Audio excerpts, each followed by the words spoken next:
વિગતવાર સમાચાર પર નજર કરીએ તો ભાદરવી પૂનમે માતા અંબાના દર્શન કરવા માટે રાજ્યભરમાંથી ભક્તો ઉમટ્યા હતા। કેટલાક ભક્તો પગપાળા ચાલીને અંબાજી પહોંચ્યા હતા। આ સિવાય અનેક સંઘો પણ અહીં પગપાળા ચાલીને પહોંચ્યા હતા।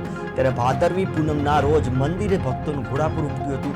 અમીરગઢના ઇકબાલગઢ ગજ બજારથી વેપારી એસોસિએશન દ્વારા અને ક્ષત્રિય ઠાકોર સેના દ્વારા પણ આબુ રોડ અંબાજીના માર્ગ ઉપર પગપાળા કરી રહેલા યાત્રિકો માટે સેવા કેમ્પ કરવામાં આવ્યો હતો। અંબાજી જઈ રહેલા યાત્રિકો માટે મેડિકલથી લઈ જમવા સુધીની સેવાઓ પૂરી પાડવામાં આવી હતી।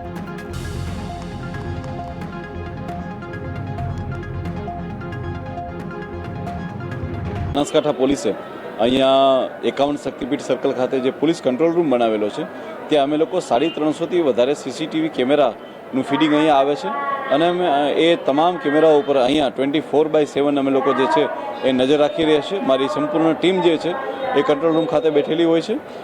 ખાસ કરીને એવો સમય કે જ્યારે મંદિર શરૂ થવાનું હોય, આરતી સ્ટાર્ટ થવાની હોય, એટલે કે સવારે 5 થી 7નો પીરિયડ અને સાંજે જે છે એ સાંજે પણ 5:30 થી લઈ અને 6:30 સુધીનો પીરિયડ જે હોય છે કે સમાજ અમીરગઢ તાલુકા દ્વારા આયોજિત સતત આ 5મું વર્ષ અમારું સેવા કામનું મેં આયોજન કરેલ છે।